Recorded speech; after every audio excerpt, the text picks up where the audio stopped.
For Abid, a Syrian photographer and video journalist, the Turkish city of Gaziantep is now home. He came here after working in Syria became impossible. In the early days of the revolt against President Bashar al-Assad, he was twice arrested by the regime. But covering the conflict has become even more dangerous since the arrival of al-Qaeda-linked jihadists, known as the Islamic State of Iraq and the Levant.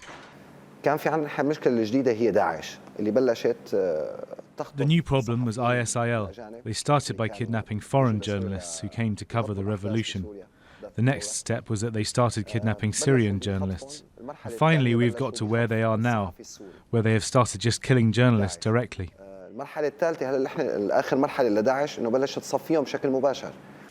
The Syrian conflict has proved particularly deadly for journalists. According to Reporters Without Borders, 27 have been killed since the conflict began in March 2011, including several foreign reporters, such as the Sunday Times correspondent Marie Colvin. Kidnapping has also become a major risk. Dozens of journalists have gone missing, with both regime supporters and opponents accused of abductions. These two reporters from Sweden were released early in January after being held for 6 weeks.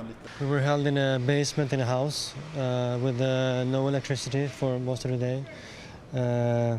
Little food, little water, few visits to the bathroom, once a day at most. We were beaten sometimes.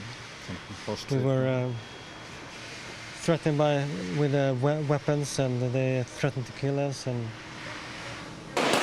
Many news organisations are now having to cover the conflict from afar, as more and more of Syria has become off limits. Journalists in Syria today are threatened with death by everyone. They are threatened with death by all parties. ISIL, the regime, there's no place for journalists in Syria to work. As the fighting has ground on, Syria's civil war has degenerated into a huge humanitarian disaster, with an estimated 130,000 people dead and millions more left homeless. But with journalists unable to work there in safety, much of the complex and grim reality on the ground is going unreported.